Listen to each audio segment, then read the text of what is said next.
farzandlik bo'lish masalasida chin dilidan o'zi Allohga shartsiz taslim bo'lishni tavsiya qiladi. Ikkinchi, Alloh o'zi xohlagan yaratadi. Farzandning qiz yoki o'g'il yaratilishida irodaning butunlay Allohga mansub ekanligi to'g'risidagi hukm farzandlarning yoki ota-onalarning orzusi sirtida amillashgan yaratish hodisasi hamda orzusiga muxolif bola tufaylidan kishi namoyon qilgan norozilik pozitsiyasining mantiqsizligini ko'rsatib beradi. Bo'libmi qiz farzandning xorlanishi yoki uni tuqqan onaning ayblanishi Allah o'zi xohlagan yaratadi degan jumla bilan aniq rad qilingan bo'lib, ota-onalarning qiz farzand sababidan Allohga qarshi sodir qilishi mumkin bo'lgan hurmatsizlik to'g'risida boshdalar ogohlantiriladi. 3. iltifot va qizning oldingi o'rin qo'yilishi. Mazkur oyatda ba'zilarga qiz, yana ba'zilarga o'g'il farzand ato qilinishining ilohiy irodaning natijasi ekanligi ta'kidlangan. Shundaqla bu taqdirning ro'yobga chiqish jarayoni yaratish kalimasi bilan emas, balki iltifot baxsh etish hukmi bilan ifodalangan. İltifat qilish, ihson qilish, qimmatli narsani vujudga keltirish ma'nosini bildiradigan vahib, ya'ni vab hukmi yaratilishning alohida shakli sifatida inson farzandining ilohiy iltifot ekanligini yorqin til bilan ifodalaydi. Ondan başqa oyatdagi ilohiy so'z tarkibida oldi bilan qizning tilga elinishi, insonlar ba'zida noxush muomalada bo'lgan qiz farzandning aslida ilohiy iltifot ekanligini ko'rsatadi. Bu orqali kishilar tarafidan chetga qiqilgan, xorlangan, sovuq muomala bilan kutib olingan, hatto xohlanmagan qiz farzand Alloh tarafidan oldingi o'ringa qo'yilish orqali hech kim ta'virtalmaydigan maqomga ega qilingan. Ayolni birinchi o'ringa qo'yish va uningga e'tibor berish ijtimoiy odat emas. Aksicha u bir ilohiy odat, sunnat. Allohga iymon etgan kishilar qiz farzandini Allohning iltifoti deb bilishi, bundaq pozitsiyaning ibodat ekanligini idrok qilishi, shundaqla bu tushunchani umumlashtirishga tirishishi kerak. Alloh ne'mat deb qaraganni kamsitgan kishi Allohga osiylik qilgan bo'ladi. Qiz farzandni Alloh ato qilgan ne'mat deb qarash muhim, ammo bu yetarli emas. Chunki ne'mat bo'lgan mavjudiyat cho'qim qo'g'dilishi, yaxshi tarbiyalanishi va ma'rifdan eng yaxshi holatda bahramand bo'lish sharoitiga ega qilinishi kerak. Oyatda ayolning erning oldida tilga elinishining yana bir sababi erning uningdan tug'ilishidir. Chunki inson yaratilgan nafis deb atalgan javharmu kishi jinsi edi. Shunga ilohiy yaratilishda taqdir qilingan birinchi o'rinni kishi jins egallagan.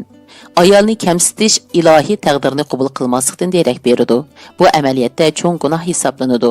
Biz oyatdan yana shuni bilamizki, kishilarga qiz yoki o'g'ilning iltifot qilib berilishida yanala Allohning irodasi muhim rol o'ynaydi. Dal bu sababdan har ikki jinsdan ilgari ilohiy iroda tilga ilingan. 4. Allah qiz o'g'il farzandni aralash ato qiladi. Oyatda qiz o'g'il ayrim berilganda iltifot ma'nosini bildirgan vahib hukmi ishlatilgan. Aralash, ya'ni o'g'il qiz farzand aralash berilgan bo'lsa, qo'shmoq fe'li qo'llanilgan. Aralash hukmini ifodalaganda o'g'ilni oldingi o'rin qo'ygan bo'lsa, qizni keyingi o'ringa qo'ygan bo'lib, 49-oyatda ayol oldingi qatorda o'rin olgan bo'lsa, 50-oyatda ikkinchi o'rinda tilga ilingan. Ayol har ikkala ahvolda, ya'ni oyatlar ichida muhim o'ringa qo'yilgan. 5. Alloh tug'mas qilib yaratadi. Yuqorida tilga ilingan oyatda hammaga qodir Alloh farzandlik bo'lolmaganlarning qayg'urmasligi uchun, ya'ni bu ahvolning ilohiy xohish va irodaning taqozosi bilan maydon kelganligini bayon qilgan. Hammini bilguchi va hammaga qodir bo'lgan Alloh bu o'rinlashtirishning insonlarning peshonasiga putilganligini bildirish orqali xonim qizlarning kamsitilishiga xotim berishni maqsad qilgan. Payg'ambarlarning hayotini ko'zdan kechirgan vaqtimizda qiz o'g'il farzandga ega bo'lishning har xil misollarini ko'ra olamiz. Alloh Lut va Shuayb payg'ambarlariga faqat qiz farzandlarni baxsh etgan bo'lsa, Ibrohim alayhissalomga faqat o'g'il farzandlarni, Muhammad alayhissalomga bo'lsa qiz farzandlarga qo'shib o'g'il farzandlarni ato qilgan. Yuqoridagilarga asoslanganda Qur'onning ruhi bizga shundaqla dunyodagi barliq kishilarga ayol o'tirsida jinsiyatdan kelib chiqqan har qanday ayrimchilikni, ya'ni xonim qizlarni kamsitadigan ideya, muomala va pozitsiyalarni tark qilishning zarurligini bildirdi. İnsaniyet, qizlarni tarix ularga tanğan nahaq muamele ramkasini qutuldirishi, qizlarning biologiyalik va psixologiyalik xosligini nazarga olmaganda, ularning o'g'illarga o'xshashla haq, huquq va mas'uliyatga ega ekanligini, shundaqla ularningmi Allohning izzat hurmatlik bandalari ekanligini e'tirof qildigan muomala andisini borliqqa keltirib, ularni bag'riga besishi kerak. Ayollarni xo'rlab, ularni zulm qarong'ulikqa mahkum qilishi, ularni o'zlari loyiq bo'lgan yuksak martabadan mahrum qilganlik bo'ladi. Qizlarni yaxshi tarbiyalab, ularni insoniyatga foydali shaxs qilib yetildirish orqali ularning qobiliyat va talanti bilan insoniyat g'azisini beyitishi kerak.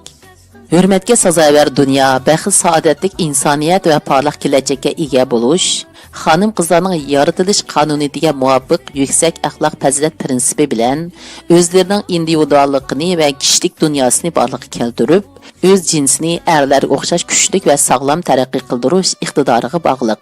İkinci çoğun tema, qiz farzandlarni o'qitadigan oilalar jahonga hukmron bo'ladi. Bu mavzuning ilhom bo'liqi bo'lgan beshik tavritadigan qo'llar jahonga hukm aylar degan maqol qadimgi davrlarda eg'izni eg'izga tarqalgan bo'lib, bu maqol orqali ayollarning farzandlarini dunyoga opirida qilib, ularni beqib qatori qo'shish orqali millatning taqdirini belgilashda muhim rol o'ynaydiganligi isbotlangan. Ayollarning eng muhim qobiliyati deb qaralgan tug'ish qadimgi davrlardan kuch, qudrat va hokimiyat qarshida muhim o'rinni egallaydi.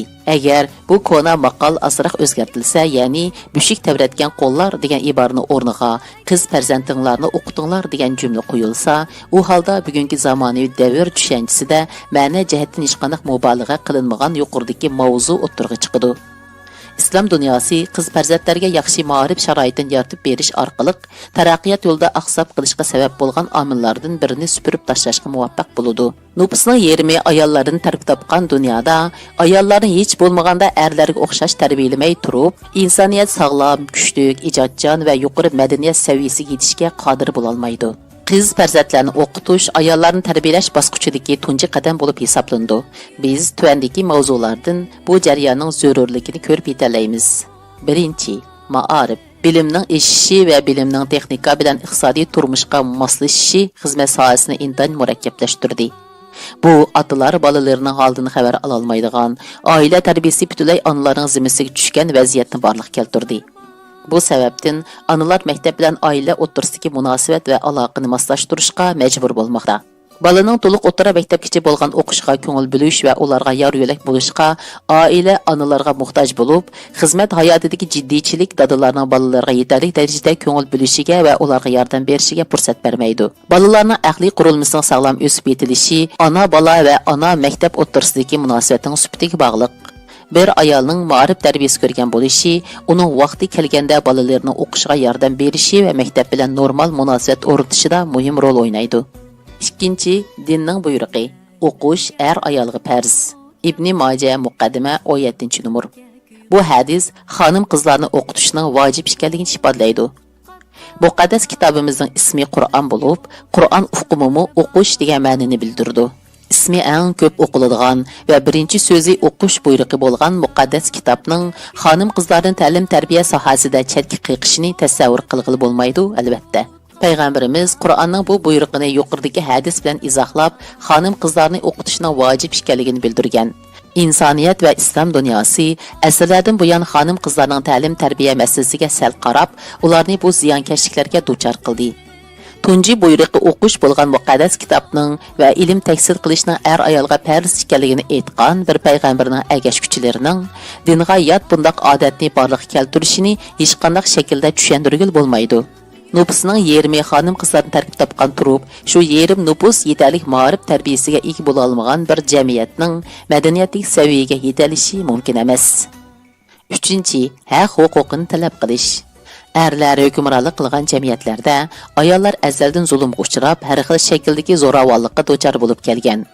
Ayollar tatgan azob oqibatlarini hech kimga anglata olmagan, haq huquqini talab qila olmagan. Bu sababdan ular duchor bo'lgan zulm, uvalchilikni ichiga yutishga majbur bo'lib kelgan. Bu ahvol insoniyatning taraqqiyatiga to'sqinlik qilib, ularni ilohiy musibatlarga duchor qilgan. Dal bu sababdan ilm tahsil qilish ayollarga o'zining haq huquqini talab qilish, dunyoni bilish va o'zining inson ekanligini tunib yetish fursati bilan ta'minlagan. Xanım qızlar o'qish orqali ilm ma'rifatlik bo'lib, istiqbolni ko'rishga sazovar bo'lib, inson bo'lishning huzurini tuyib, his qilish fursatiga erishdi. Shundaqla o'zining fikrini yoqlash va individuallikka ega bo'lish sharafini his qilishga boshladi. 4. Ilm tahsil qilish, axloq jihatdagi ojizlikni azaytish. Ma'rif tarbiyasi ko'rgan bir qism xonim qizlar xizmat hayotiga qadam bisib, xizmat jiddiychiligi sababidan g'aybatxo'rlik gunohidan xoli bo'ldi. Chunki o'qish fursatiga ega bo'la olmaganlikdan uyda o'tirib qolgan ayollarning ko'pinchisi g'aybat bilan mashg'ul bo'ladi. Garchi oila ayol bo'lsa-mu, lekin ma'rif tarbiyasi ko'rgan ayollar uyda o'zini tarbiyalab yetildirishni davomlashtirdi. Ular qo'shnidarchilik munosabatida inoq va axloqliq bo'lib, do'stona paranglarda ilm ma'rifatlik bo'ladi. Ya'ni nodon ayol suxanchilik qiladi, o'qigan ayol o'zining bilimini oshiradi. Agar ma'rif diniy tarbiya bilan bir butun gavdaga aylantirilmasa, u ayollarni axloqiy jihatdan yuqori ko'tarishning o'rniga, ularning ojizligini cho'ngaytib ma'rif ilib kelgan afzallikni eng tuvanchakka tushirishi mumkin. Bu nuqtada ma'rif tarbiyasi ko'rgan xonim qizlarni paylab turgan yushurun xatarni tilga ilib o'tish zarur. Maktab tarbiyasi xonim qizlarni haqqovur qilib qo'ymasligi kerak. Xonim qizlarning kishilik mijoz xarakterining sog'lom yetilishiga foydasi bo'lmaydigan, uni adablik va kamtar qilmaydigan, foydasiz bilim xonim qizlarga manfaatlik bo'lishining o'rniga oila turmushiga ziyon yetkazadi. Ayollar ega bo'lgan bu foydasiz bilim ularni zich uyushtirishning o'rniga ular orasida jidal majra keltirib chiqaradi. Biz eri ayolga hurmat qiladigan, ayoli eriga mehr muhabbat va sadoqat baxsh etadigan madaniyat bilimlariga to'lim muhtoj. Bir ayolning o'qish orqali iqtisodiy mustaqilligini qo'lga keltirishi cho'ng g'animat. Ammo bu g'animat takabburlikni keltirib chiqarmasligi kerak. Ailening madaniyat qimmatiga qimmat qo'shadigan, boshqalarga yo'linib qolmasdan o'zi mustaqil qad ko'tarib tura oladigan, jamiyatga yuk bo'lib qolmaydigan o'qimishli xonim qizlarning oila munosabatida normal bo'lishidanmi ortiq baxt bo'lamdi? Agar xonim qizlar olgan maktab tarbiyasi ularga erning raqibi bo'lish tuyg'usini singdirsa, u ma'arif qayta ko'zdan kechirilishi kerak. Agar ma'arif tarbiyasi muhabbatni kuchaysa, oila munosabatini tinchligiga qilsa va oilaning oliyjanobligini oshirsa, bu uning o'z rolini haqiqiy joriy qildirganligidan derak beradi. Ammo ma'arif tarbiyasi talash tortish, jidal majra va haqqovurlikni keltirib chiqarsa, u ziyonkashlik qilgan bo'ladi. Agar universitetning o'quvchisi bo'lgan bir ayol erining qahvasini xizmatchilarga tayyorlatqizmay, o'z tayyorlab bersa, u ayol ma'rif tarbiyasi ega qilgan latofat, nazokat va kamtarlikni o'ziga singdirgan bo'ladi. Ayol kishi ega bo'lgan bu latofat baliq dard va ko'ngilsizliklarni xuddi oftob qorni eritib yo'q qilgan o'xshash eritib yo'q qiladi. Yo'ldishi ochiqlanganda jim turilishni biladigan, vaqti kelganda talablarini eriga qabul qildira oladigan, hamda ahvol qarab ish qilishni biladigan tarbiya ko'rgan ayol suyishga tegishli bo'lgan ayol bo'lib hisoblanadi. Bilim zo'r kuch bo'lib, ayollari bu kuch-quvvatga ega bo'lgan jamiyat dunyoni idora qilish salohiyatiga ega bo'ladi. Bugungi o'qishimiz mushargich bo'ldi. Kelar qatimda ko'rishaylik. Xayr xo'sh, Alloh amonat. Charchesimi vaysimay, hech o'zini maqtamay, turqi bergan chekri ay, bizga o'xshash qizlar bor. Charchesimi vaysimay, yurak parisi, tutiladi qamisi, bizga o'xshash qizlar bor. Assalomu alaykum. Uyg'ur yay nashriyati. Ovozda Xadija Uyg'ur. 2. qism. 3. tema ayollar psixikasi. Ulug' Allah inson yaratganda uning tabiatining qanday bo'lganligini oldin bekitgan bo'lib, biz bu bitivitishni taqdir deb ataymiz. Taqdir deb atiladigan bu bitikda insonlarning tabiatining nimalarni o'z ichiga olganligi va qanday psixikalik alayliklarga ega bo'lganligi oldin bekitilgan. İnsanның ming'a, qalb va nafs qatorli qatlamlari bor. Bu qatlamlar muayyan psixikalik alayliklarga ega.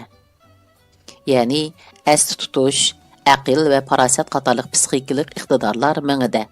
Muhabbat, e'tiqod, ideya, qo'rqinch va iroda qatorliq asosli psixologik alayliklar qalbda. Nachar xohish, shahvat va intilish bo'lsa, nafsda bo'ladi. Ayollar inson bo'lish jihatdan o'xshash tabiatga ega bo'lib, Allohning nazarida o'xshash tan qadr qimmatga ega. Erlar bilan ayollar munosabatida erlar ustun turadigan farq bo'lmagan. Shundaqla ularning vatani uchun yaramliq avlod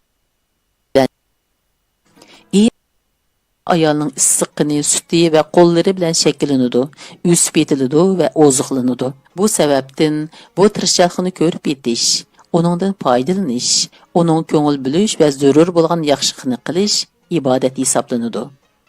Hammaga qodir Alloh ota-onalarga qilingan g'amxo'rlikni ibodat sifatida qabul qiladi. Yo'qsillar qilingan saxovat, berilgan zakot ibodat bo'lganidek, ota-onalarning holidan xabar olishmi ibodat qatorida hisoblandi. Ota-onasining roziligiga erishalmagan kishining Allohning roziliqini qo'lga keltirib, jannatga kirishi mumkin emas. Aziz radio anglovchi do'stlar, zukam sababidan ovozim egispas va surat biroz ost bo'lib qoldi. To'g'ri tushunib anglaganingizlar uchun rahmat. Bugungi o'qishimiz mushargich bo'ldi. Kelar qatimliq o'qishimizni ko'rishayli. Xayr xo'sh, Allohga omonat. Qalbi nurluq ay ayol, tüfen ulluq ay ayol.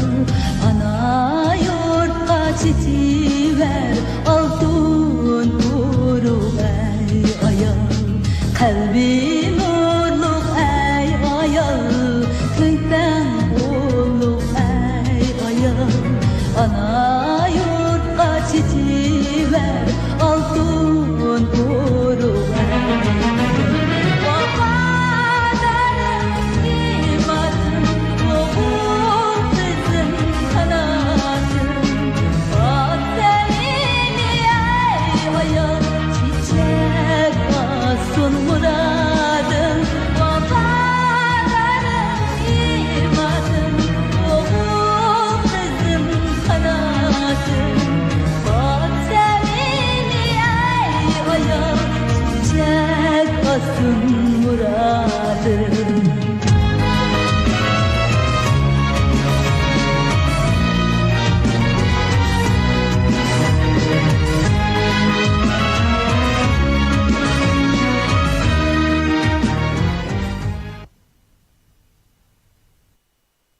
Assalomu alaykum Uyg'ur radiosining aziz anglovchilari. Kitob anglitish sahifamizda Islom va ayol huzuringizlarda. Abdori Bayraktar Bayrakli. Tadbiriyay nashriyati. Ovozda Xadicha Uyg'ur. 6-qism. 2-paragraf 3-tema. Qur'on ayollar huquqi sohasida qonuniy xarakterlik inqilobni borliqqa keltirdi.